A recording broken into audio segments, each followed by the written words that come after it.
Então, olá a todos, nós vamos continuar o nosso conteúdo de história, hoje iniciando aí o capítulo 6 sobre a Era Vargas, e nós temos dois movimentos que nos ajudam a entender esse contexto histórico a partir desse momento que insurge essa figura que nós começamos a estudar desde os slides anteriores, passando por cada momento de cada ano, né, onde ele mostra a sua expressividade. Então, para compreender a Era Vargas, nós partiremos hoje desses dois movimentos. O movimento tenentista, né, de 1922, que insurge em 1924, e daí também a coluna Prestes, que faz uma longa jornada de expansão através de melhoras de justiças sociais e, ao mesmo tempo, é perseguida por aqueles que estão, pelas oligarquias que estão no poder. Então, nós temos aí essa imagem do Carlos Prestes, uma notícia jornalística da época, no jornal Amanhã, né, falando desse revoltoso contra as oligarquias. E aí nós iremos, justamente na aula de hoje, perceber o que foi que caracterizou esses dois movimentos e por que eles se insurgiram. Lembrando que agora nós estamos no período da República do Brasil, houve a deposição de Dom Pedro II em 1889, justamente por um levante militar, né, os marechais, eles assumiram o poder. A partir daí, houve-se a República Oligárquica, né, a oligarquia ligada aos principais governos de riqueza, né, de autoridade através do desenvolvimento econômico. E aí nós chamamos isso de política do café com leite, né, ora Minas Gerais, ora São Paulo. Frente àquilo que se esperava com o novo governo da República, não houve a justiça social. As desigualdades sociais ficaram mais gritantes e mais evidentes. Então, a fome, a miséria, a pobreza, a falta de escolas, o analfabetismo ainda enorme, fez com que tivessem vários movimentos contra essa república oligárquica. E aí nós temos justamente nessa figura do Carlos Prestes, que é uma das tentativas de mudança dessa realidade social. Então nós temos aqui nesse slide, na aula de hoje, os principais tópicos que nós iremos ver, né? Os alunos aí do terceiro ano, nós temos primeiro uma análise da música O Bonde de São Januário, ela é composta em duas versões, a primeira versão de um samba totalmente que valoriza o indivíduo, a expressividade, a expressão, e o segundo momento, através do olhar do DIP, que é um órgão do governo criado pelo Getúlio Vargas para fiscalizar os jornais, as revistas, as músicas, todas as produções que são escritas e que são feitas nesse momento. E aí, na segunda versão, nós veremos a diferença da primeira versão para a segunda. Depois, nós iremos ver o movimento tenentista, dividido em dois tópicos. Primeiro, como é que surge esse movimento tenentista, qual é a principal preocupação desses tenentes em resolver os problemas sociais, e aí nós temos os 18 do Forte, são 18 pessoas, né, do Forte que se insurgem contra o governo vigente, e o segundo 5 de julho, porque o primeiro levante foi em 5 de julho de 1922, o segundo levante também na mesma data, 2 anos após, em 1924. Lembrando que em 1922 também ocorre a Semana de Arte Moderna, onde vocês têm a oportunidade de estudar nas aulas de artes, de literatura, né, de português, de história também, nós vemos a Semana de Arte Moderna. E, por fim, nós iremos terminar a nossa aula com a coluna Prestes. Como é que ela surgiu? Quais os caminhos traçados por essa coluna Prestes? Né? Quem foi o Luiz Carlos Prestes? E como é que esse levante ele tem o seu fim, né? Ele acaba se dissipando por causa das longas viagens que eram feitas. Primeiro, houve uma insurgência grande, muitos foram adeptos da coluna Prestes, mas depois ela acaba ficando fraca. Com o enfraquecimento, ela se dissipa, ela se dissolve. Então, nós temos aí justamente o início, né, o Bonde de São Januário, que foi os compositores, o Ataúfo Alves e o Wilson Batista, eles comporam a primeira versão, e aí depois, sobre supervisão do Departamento de Fiscalização, de Investigação da Propaganda, dada pelo Vargas, ela teve que mudar. Então, vocês vejam aí as diferenças da primeira versão para a segunda versão. A segunda versão ele acaba fazendo uma crítica social, dizendo: quem trabalha não tem razão, eu digo e não tenho medo de errar, o bonde de São Januário leva mais um sócio otário, sou eu que não vou trabalhar. Justamente uma crítica social, dizendo que horas excessivas de trabalho, aqueles que são carregados pelo bonde São Januário, não passa mais de um sócio otário que está aumentando a economia da sociedade, mas ao mesmo tempo está vivendo na miséria, na pobreza, lutando pelo pão de cada dia. Após uma fiscalização do regime do governo Vargas, eles tiveram que reelaborar e aí fizeram a segunda versão. Quem trabalha é quem tem razão. Veja só que na primeira estrofe nós já temos uma oposição. Eu digo e não tenho medo de errar. O bonde de São Januário leva mais um operário. Sou eu que vou trabalhar. Então, a partir dessa fiscalização repressiva por meio do governo, de fiscalizar todas as músicas, os escritos, os jornais da época, eles tiveram que refazer a letra da música, valorizando o trabalho, valorizando o desenvolvimento da economia, para se colocar na mentalidade das pessoas que o trabalho é o correto, né? Seguir rigorosamente todos os preceitos dados pela sociedade, né? As horas excessivas de trabalho, e assim a sociedade vai se desenvolvendo. E aí nós temos nesse próximo slide, né, o Departamento de Imprensa e Propaganda, criado pelo governo Vargas, e a partir daí é colocado a censura contra a liberdade de expressão. Né? Nós vemos aqui na primeira versão uma total liberdade de expressão.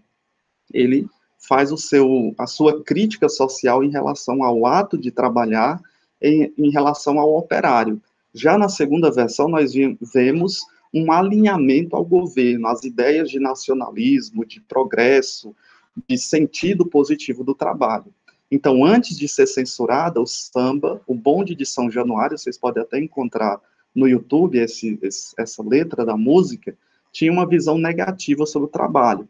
E aí nós temos lá aquelas estrofes, né? Quem trabalha não tem razão e o trabalhador é um sócio otário, porque ele não tem consciência das horas excessivas de trabalho, ele está enriquecendo justamente a empresa e não necessariamente a sua própria vida. Após a censura pelo DIP, né, pelo Departamento de Imprensa e Propaganda, nós temos que a letra passou a ter um valor positivo do trabalho. Agora ele está sendo valorizado, isso faz com que as pessoas também se mobilizem de forma positiva e eficiente para o desenvolvimento do trabalho. E aí nós temos várias estrofes. Dentre elas, quem trabalha é quem tem razão. Como vocês podem ver justamente aqui, ele substitui o sócio otário pelo operário, e aí até ele se inclui na música, na segunda versão. Sou eu que vou trabalhar. Ora, pensando nessa perspectiva, o próprio ato de produzir a música, de fazer os shows e difundir a música é um ato de trabalho. Ele não está criticando o trabalho em si, mas está criticando as formas explorativas do trabalho, as condições precárias de trabalho, salários muito baixos que o operário da época recebia, e que, mesmo passando horas excessivas trabalhando, não melhorava as suas condições de vida, as suas condições de existência, mal conseguia o alimento diário para se manter na mesma posição, sem nunca conseguir patamares melhores. Então, a música tece essa crítica social, o governo do Vargas faz uma fiscalização sobre a música, e aí impõe-se que se elabore uma segunda versão. E essa segunda versão, justamente colocando o sentido positivo do trabalho.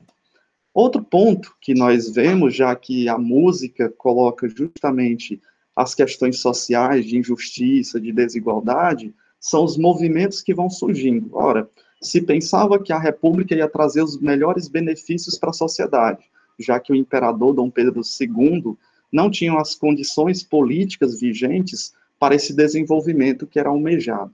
Ao depor o imperador Dom Pedro II, os militares começam a promover a república, né? Res pública, coisa pública, por meio das eleições. Mas percebe-se que esses governadores, os presidentes que são eleitos, eles estão mais interessados aos seus familiares, aos seus círculos e aos meios de produção das oligarquias. né, principalmente do café, na época que está em ascensão, onde os principais grupos de riqueza dominam a produção do café.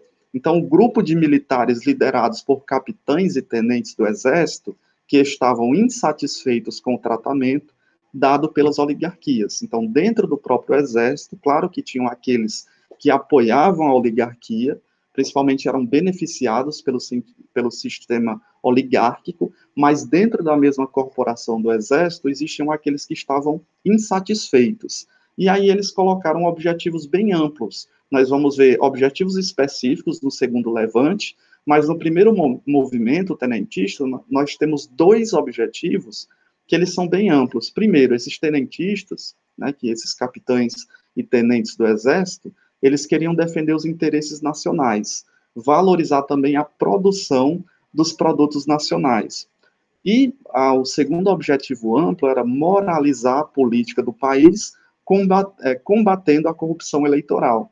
E as corrupções eleitorais eram das mais diversificadas possíveis. O voto de cabresto, o voto era aberto, as pessoas, aparecia documentos de pessoas mortas que acabavam votando pelas fraudes eleitorais. Então, as corrupções eram imensas. Se percebia muito claramente que aqueles que chegavam a ganhar as eleições, eles manipulavam das diversas formas possíveis, desde a compra do voto até a fomentação de colocar uma pessoa na rua, se não votasse em determinado candidato, perdesse o seu emprego. Então, eles colocaram que era necessário combater as diversas corrupções eleitorais. E aí nós temos, dentro desse movimento tenentista, vai surgir os 18 do Forte. Na verdade, são 18 pessoas. Né? Quando nós vemos esse título, são 18 pessoas que se insurgem. Na verdade, é um grupo bem maior, mas sobram apenas 18 e eles são suprimidos pelo presidente que está no poder. Então, nós temos essas datas que nos ajudam a entender o que foi esses 18 do Forte, que vai gerar o movimento de Copacabana. Em 9 de outubro de 1921, o Jornal da Manhã, aquele mesmo jornal que nós vimos no primeiro slide, que fala sobre o Luiz Carlos Prestes, nesse jornal apareceram, né, foram publicadas cartas atribuídas a Arthur Bernardes, que era um candidato à presidência da época, que ele chamava, nessas cartas expostas no jornal, chamava os militares de venais, ou seja, de corruptos, e o presidente Hermes da Fonseca de um sargentão sem compostura. Isso causou uma revolta grande, houve uma pressão dos militares para que o Arthur Bernardes, que era popular, que provavelmente ganharia as eleições, que ele retirasse a sua candidatura. E ele conseguiu provar que ele não tinha escrito essas cartas. Provavelmente a própria oposição tinha escrito isso para prejudicar o Arthur Bernardes. E ele não retira a candidatura e acaba assumindo o poder da presidência da República. Então, além disso, os militares protestaram contra o envio pelo governo de tropas para intervir na política pernambucana.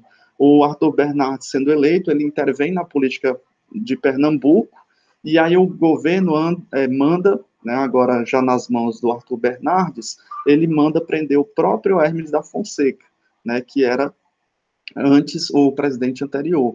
Em 5 de julho de 1922, e aí nós vemos agora justamente quando no dia 9 de outubro acontece isso, o Arthur Bernardes entra no poder, mas em 5 de julho do ano seguinte, de 1922, aí 300 militares, né, cerca de 300 militares, eles pegaram as armas no Rio de Janeiro e em Mato Grosso. E aí eles saem num levante para derrubar mesmo o presidente da República, para instaurar agora uma nova força militar que vai, de acordo com eles, atingir aqueles dois objetivos que nós vimos no slide anterior. Esse é o principal foco deles, defender os interesses nacionais, moralizar a política, na visão deles estava totalmente desmoralizada, e combater a corrupção eleitoral. E aí, desses 300, dessas cerca de 300 pessoas, né, os 300 dessa época, apenas 17 acabaram resistindo, mas desses 17, né, militares que nós vemos, se fala de 18, né, afinal são 18 do forte. Ora, se apenas 17 resistiram, nessa imagem nos ajuda a compreender muito bem, porque nós temos aí o Eduardo Gomes, esse que está aqui, né, com essa arma, nós temos o Siqueira Campos, o Newton Prado e o Otávio Correia. Esse Otávio Correia, ele é um civil, ele não é um tenente, ele não participa do exército, e ele entra com os mesmos objetivos e os mesmos ideais. E aí é por isso que nós chamamos os 18 do forte. Com esse avanço, eles estavam mesmo decididos a essa revolução, a essa mudança de conjuntura política. Então, o governo acaba sufocando essa repressão, essa manifestação, e aí todos eles, né, são suprimidos, e apenas o Eduardo Gomes e o Siqueira Campos, esses dois que estão aqui nesse calçadão, né, do Rio de Janeiro, apenas esses dois sobrevivem. Os demais são mortos pelos militares do governo, né? Quando nós falamos de levante dos tenentes, não é todo o exército, não é o 100% do exército que está junto, mas são alguns militares, alguns tenentes que estão descontentes com essa política vigente. E aí nós percebemos o 18 do forte acaba sendo suprimido, né? Esses 17, mas esse Otávio Correia, que é um civil, que ele abraça as ideias dos tenentistas e ele sai nas ruas de Copacabana, né? E é chamado isso de revolta do forte de Copacabana, porque eles estão dispostos a tudo em lutar pelos seus ideais. E aí que nós vemos o segundo levante, né? Nós tivemos o primeiro em 5 de julho de 1922, 2 anos depois, apenas os dois que sobreviveram, né? O Eduardo Gomes e o Siqueira Campos, eles começaram a mobilizar mais pessoas e explodiu em São Paulo, em 5 de julho de 1924, o segundo levante tenentista. Eles se articularam, se organizaram e agora começaram a melhor definir os seus objetivos. Lembrando que no primeiro nós tínhamos objetivos amplos e agora nós temos objetivos mais específicos. Liderado pelo general Isidoro Dias Lopes e pelo major Miguel Costa, da Força Pública de São Paulo, eles apresentaram esses seguintes objetivos. O primeiro era a deposição de Arthur Bernardes, né? Até na mentalidade deles, eles pensavam que aquelas cartas que foram escritas difamando o Hermes da Fonseca tinham sido mesmo escritas pelo Arthur Bernardes. E eles não viam uma solução justa com o Arthur Bernardes no poder. Então, esse era o principal objetivo, tirar o Arthur Bernardes do poder, né, a deposição.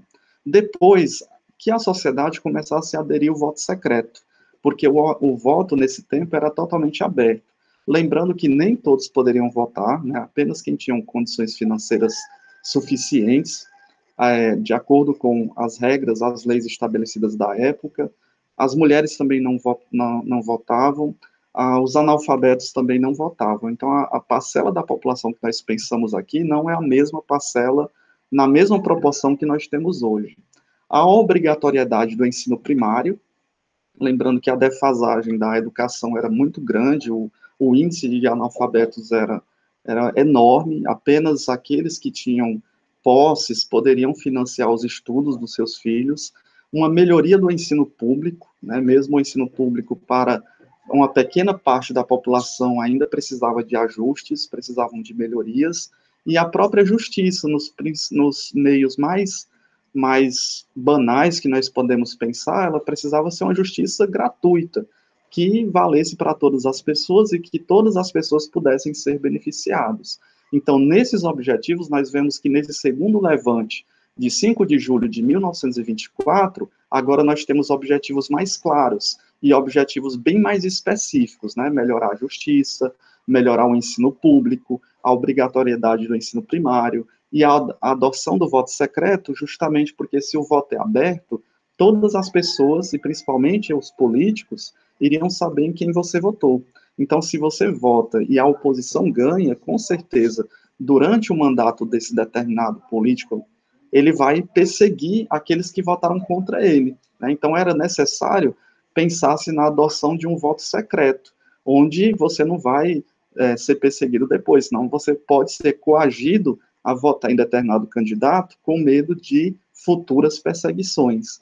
E também a deposição do atual presidente, o Arthur Bernardes, que acabou ganhando essa eleição com folga nos votos, né? Lembrando que o voto nesse período era totalmente aberto. E aí nós temos aqui, eclodiram esses levantes tenentistas em Mato Grosso, Sergipe, Amazonas, Pará, e meses depois no Rio Grande do Sul. E a partir do Rio Grande do Sul é que nós vamos perceber a figura também do Luiz Carlos Prestes, que vai surgindo porque nós estamos em 1922. É um contexto de guerras, é um contexto também de guerras ideológicas, principalmente do capitalismo e do comunismo, tão presentes e vigentes, tanto nos partidos políticos que vão surgindo. Não é à toa que nesse período é que começa a surgir, por exemplo, o Partido Comunista do Brasil, o PCdoB, alguns levantes contra o sistema capitalista. Depois nós veremos que o próprio Vargas assume uma posição inicial próxima do fascismo de Mussolini na Itália, próxima do nazismo na Alemanha do Hitler, depois uma junção ou uma fomentação com o capitalismo dado pelos Estados Unidos, a figura do personagem Zé Carioca que vai surgindo. Então, desses levantes vão surgindo muitos por meio de insatisfações, só porque o governo sempre foi vitorioso, né? Dentre as marchas militares, os levantes que foram surgindo, o governo de Arthur Bernardes era bem articulado, em junção com o exército, com a outra linha do exército que estava a favor do governo, e esses levantes eles foram sendo suprimidos. Então, os tenentes não se deram por vencidos, e aí, mesmo com várias derrotas, parte das tropas de São Paulo formou a Coluna Paulista, onde rumou em direção à Foz do Iguaçu, no Paraná. Nós iremos ver onde fica essa Foz do Iguaçu, num pequeno mapa, posteriormente, que a gente vai ver aí o levante, a caminhada do Carlos Prestes, e aí ele uniu-se à coluna gaúcha, ganhando mais força ainda. E é justamente na coluna gaúcha, desses revoltosos contra o governo, que insurge a figura do Luiz Carlos Prestes. E aqui nós temos a figura, né, vários revoltosos, né, da coluna Prestes, temos da junção da coluna paulista, né, que se uniram com a coluna gaúcha, nós temos o principal comandante, né, o cabeça da coluna paulista, é o Miguel Costa, que é esse quarto que está aqui na parte inferior, esses que estão sentados, 1, 2, 3, quarto, esse daqui é o Miguel Costa, né, e a coluna gaúcha nós temos o famoso Luiz Carlos Prestes, que ele se casa com a judia Olga Benário, tem até um filme chamado Olga, onde ela acaba morrendo nos campos de concentração, né? Ela é colocada nas câmaras de gás nazistas, onde eles têm esse preconceito e essa perseguição aos judeus. Então, Luiz Carlos Prestes é este, né, que está aqui, é o terceiro, e o Miguel Costa é o quarto. E essa coluna Prestes, ela é ocorrida em abril de 1925, lembrando que o segundo levante foi em 1924, o primeiro levante em 1922, ambos no dia 5 de julho, e agora nasce a lendária coluna Prestes, né? Se a gente perguntar até as pessoas mais antigas, os avós e pais, vocês podem até, alguns vão lembrar o que foi essa coluna Prestes, como é que eles andaram. Alguns têm esses resquícios de memória sobre a figura do Luiz Carlos Prestes e a figura desse levante que ocorreu em 1925. E aí nós temos nessa próxima imagem os objetivos, né? Lembrando que eles estão se articulando desde da intentona comunista ou do levante, que eles se organizam contra o governo, e o principal objetivo dessa coluna Prestes, né, com o objetivo de propagar sua revolta, a república oligárquica, já que essa república oligárquica está beneficiando apenas quem? A oligarquia, os mais ricos, mas a pobreza é imensa, as desigualdades sociais são imensas, o voto é aberto. A coluna Prestes marchou cerca de 25 mil quilômetros através de 12 estados brasileiros. Nesse período aqui, o Brasil ainda não tinha o número de estados que nós temos hoje, eram 20 estados apenas. E aí nós percebemos que a construção vai se dando a partir das intervenções políticas.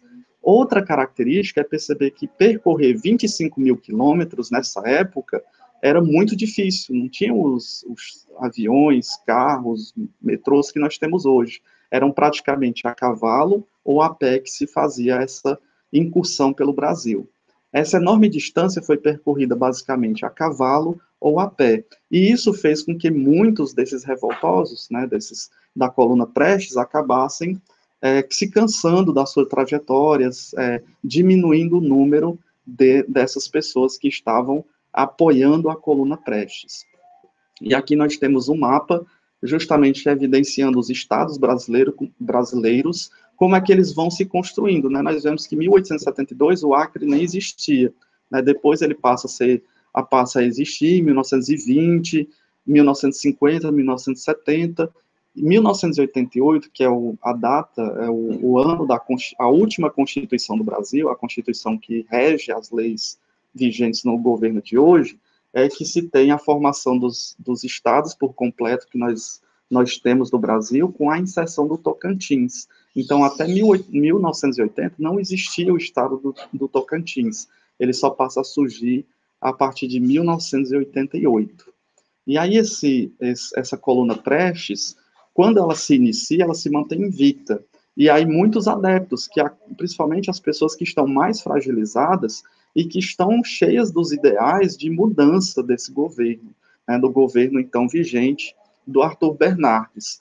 Então, depois da dificílima travessia da Bahia, já bastante enfraquecida e reduzida a 600 homens, a coluna deixou o Brasil em março de 1627, buscando refúgio na Bolívia e no Paraguai. Então, inicialmente, ela começa com força, depois ela vai deixando, as pessoas vão ficando perdendo as forças e os ideais, também são combatidas pelo governo, e a partir de 1627, nós temos aí a dissipação, o enfraquecimento da coluna Prestes, e aí eles vão se refugiar na Bolívia e no Paraguai. E é justamente nesse mapa que nós percebemos aqui a coluna Prestes em 1924, como é que ela inicia pequenininha. Nós temos aqui do Paraná para São Paulo e de São Paulo para o Paraná.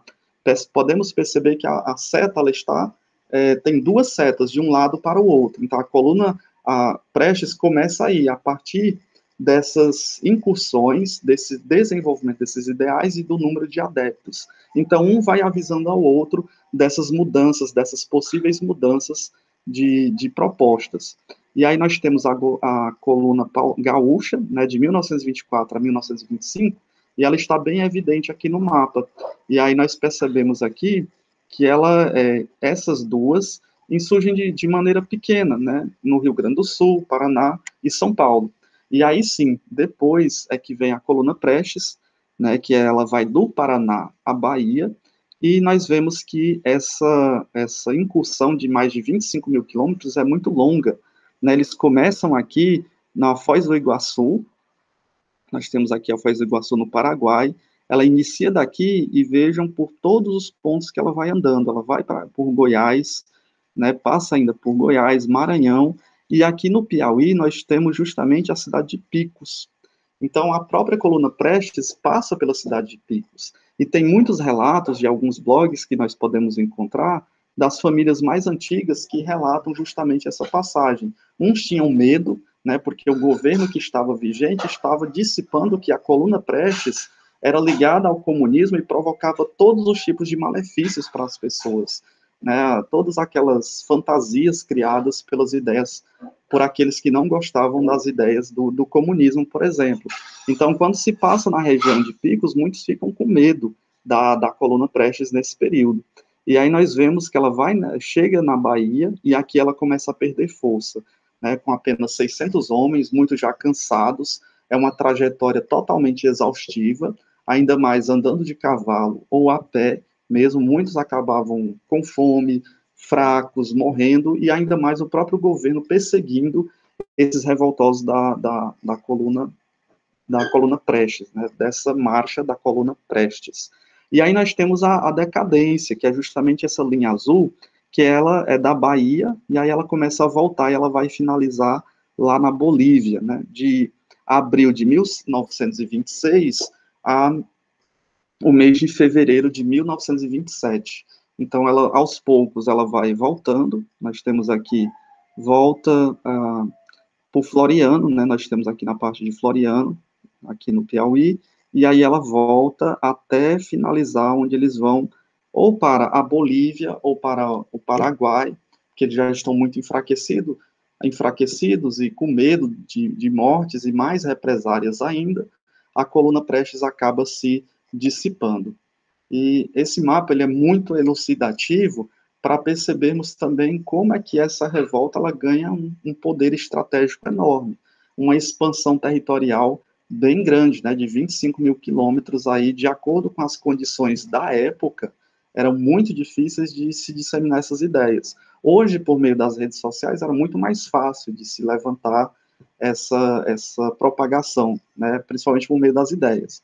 Mas nesse período aqui é muito mais difícil e nós temos que observar as condições da época. Então é aquele coisa de boca a boca mesmo, de convencer as pessoas através daquilo que se objetiva para melhorar as condições políticas, né, e sociais do país. Então, ao longo da marcha, o ânimo dos combatentes esmoreceu. No entanto, ela passou à história como símbolo da indignação social com a política oligárquica. Então, nós vemos aí que nesse período de república, de oligarquia, nem todas as pessoas estavam contentes, e a coluna Prestes serviu justamente como um símbolo de indignação social às mazelas sociais que se passavam na época. O próprio Luiz Carlos Prestes, um de seus principais líderes, ele ficou conhecido como Cavaleiro da Esperança, mesmo não conseguindo chegar ao poder, mas ele foi tido aí principalmente como Cavaleiro da Esperança, como a busca de melhores condições de dias melhores para a política brasileira, né, para as realidades sociais brasileiras. E aqui nós finalizamos justamente terminando a coluna Prestes, entendendo o tenentismo e a coluna Prestes, esses movimentos que começaram a assim surgir, porque a figura do próprio presidente Vargas é uma figura emblemática, porque, ora, ao valorizar o papel do trabalhador, a carteira de trabalho que surge, o direito ao voto, nós percebemos também um contraste a partir também da ditadura varguista ou da oposição dos paulistas ao governo Vargas. E aí essa figura ela surge a partir desse momento histórico, desse momento de confrontos sociais e políticos, principalmente causados, né, pelo tenentismo, pela própria coluna Prestes, que é essa junção aí dos gaúchos e dos paulistas. E esse movimento tenentista ele vai desembocar justamente no movimento ou na Revolução de 1930. Então, na próxima aula, nós iremos ver justamente isso. Como é que se deu esse movimento, essa Revolução de 1930, o que foi que ocasionou, quais os aspectos sociais que propiciaram essa revolução, como é que se deu o primeiro governo Vargas, quem era Getúlio Vargas, como é que ele chega ao poder, como é que ele se torna tão popular. Veremos também a oposição paulista, né? Os paulistas parece que estão descontentes com o governo Vargas. Como é que se dá essa situação política, social e econômica nesse período? Nós estamos aí em 1930. O movimento paulista de 1932, lembrando que aqui já passou a Primeira Guerra Mundial. Estamos aí no período de Segunda Guerra Mundial, mas muitos italianos, franceses, muitos estrangeiros vieram migrar para São Paulo em busca de melhores condições de vida, tendo em vista que no período de guerras os países ficaram totalmente destroçados. Então, nessa busca também, eles trouxeram as suas ideias, as suas culturas, sua cultura, seu modo de pensar, e fez com que a política se alavancasse no sentido de busca de melhores condições através dessa pluralidade de ideias.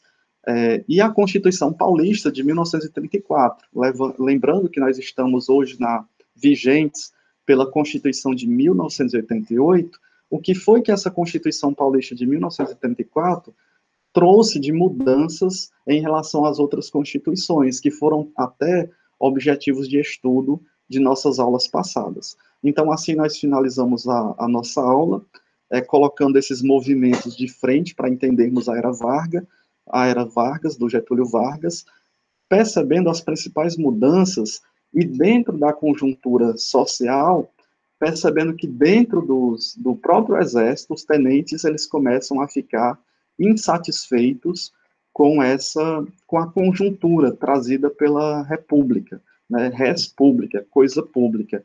E insatisfeitos, nós vimos na aula de hoje que eles não tiveram sucesso, né? Na verdade, eles tentaram de várias formas, com o primeiro levante, o segundo levante, e também perceber que o governo que vai surgir na era Vargas, o próprio Vargas, ele, mesmo propondo melhorias sociais, como a questão dos direitos do trabalhador, as 8 horas de trabalho, a carteira de trabalho, o voto, o direito ao voto, nós percebemos que também, nos primeiros slides, ele passa a controlar a imprensa e a propaganda, tirando assim o que? A liberdade de expressão, como nós vimos justamente aqui nessa música, né? O Bonde de São Januário, que nós trabalhamos no início da aula. Então, a partir daqui, nós finalizamos a nossa aula conhecendo um pouco do tenentismo, do Luiz Carlos Prestes, do movimento tenentista, os 18 do Forte, né, porque eram 17, eram 300 de início, desses 300 sobraram 17, dos 17, um civil se aliou, então fez os 18 do Forte, foram suprimidos pelo governo, depois o segundo levante, né, esse 18 do Forte foi em 5 de julho de 1922, agora o segundo levante foi em 5 de julho de 1924, e a partir de 1925, 1926 e 1927, nós temos aí o Luiz Carlos Prestes, a coluna Prestes, que faz essa marcha em busca de mais aliados no território brasileiro. Nós percebemos que nesses dois levantes não houve sucesso, eles não conseguiram chegar a derrubar o poder e nem efetivar aqueles objetivos, tanto gerais como específicos, mas foi o que deu base justamente para alicerçar o governo do Vargas, que é o que nós iremos ver a partir da Revolução de 1930, a partir da próxima aula da semana que vem. Então, nós nos encontraremos aí na próxima aula, às 10 horas da manhã, e nós hoje trabalhamos esses livros, né? Nós temos aí Nos Tempos do Getúlio, que é justamente aquela música que nós trabalhamos ali, o Bonde de São Januário, aqui é a referência bibliográfica. Trabalhamos também a História e Sociedade e Cidadania do Alfredo Bolo Júnior, que é um dos livros de suporte que nós estamos estudando em nossas aulas, e também o capítulo 6, lembrando que nessa semana nós começamos um capítulo novo, que é justamente a Era Vargas, e nós temos aqui o capítulo 6, já colocando aqui de evidência para vocês estudarem, para lerem, para fazerem as atividades, e a autora desse livro é a Patrícia Ramos Braich, e temos também o Atlas de História do Brasil, que é justamente a formação daqueles mapas, e também aquele mapa que foi justamente sobre o percurso da coluna Prestes, que nós trabalhamos na aula de hoje. Né? Esses dois mapas aqui que nós vimos, eles são colocados aí na nossa referência para entendermos, primeiramente, que o Brasil ele vai se constituindo politicamente, e se é constituído politicamente, como nós vemos aqui, desde 1872, 1920, 1950, 1970, 1990, 1980 e 1988, os estados brasileiros, na verdade, se surgem desde 1500 com as capitanias hereditárias. Depois das capitanias hereditárias, né, 1500 e alguma coisa, vai se surgindo a necessidade de povoamento dessas regiões, e a partir desse povoamento, as instituições políticas, com as suas variantes, e até recente, né, 1988, é que os estados ainda estão se formando.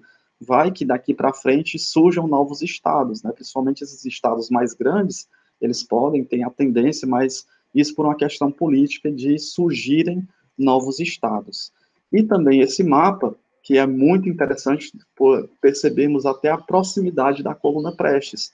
Até na região de Picos, nós tivemos aí 1926, 1925, né, desde 1924, essa passagem pela coluna Prestes, e aí com certeza tiveram os adeptos também da coluna Prestes, e tiveram aqueles que foram contra, e justamente por ser contra, criaram uma imagem totalmente negativa da coluna Prestes. Lembrando, mais uma vez, que é uma coluna atrelada aos princípios dos ideais comunistas, né? E falar-se de comunismo, ainda mais nesse período histórico do Brasil, é falar também de ir contra o sistema vigente, que era justamente o capitalismo. E lembrando que ela surge dentro do próprio exército, né? O próprio exército, alguns militares ficam insatisfeitos e começam justamente a buscar essas melhores condições de vida, né? O comunismo é justamente a luta pela igualdade social frente às desigualdades sociais. Só porque no tempo e na época é uma luta também de estados-nações, né? Os Estados Unidos, ao valorizar o capitalismo, valoriza a mínima participação do Estado na economia. Então, se valoriza mais o empresário, aquele que se tem os meios de produção. Enquanto os ideais comunistas, que é diferente também daquilo que se deu na Rússia, porque a Rússia passou justamente do sistema agrário e foi direto para um comunismo, mas o próprio Karl Marx diz que é uma passagem que vai se dar de forma espontânea, onde o próprio capitalismo não vai se sustentar mais, e aí vai surgir as bases necessárias para um socialismo depois do comunismo. Nós pensamos nessa marcha da coluna Prestes com as suas nuances, com as suas matizes. Não é trazer tal e qual como se apregoava o comunismo, mas é se pensar numa luta de melhoria de condições, frente às desigualdades existentes que haviam no Brasil, fomentada pelos governantes, fomentada pela oligarquia da época.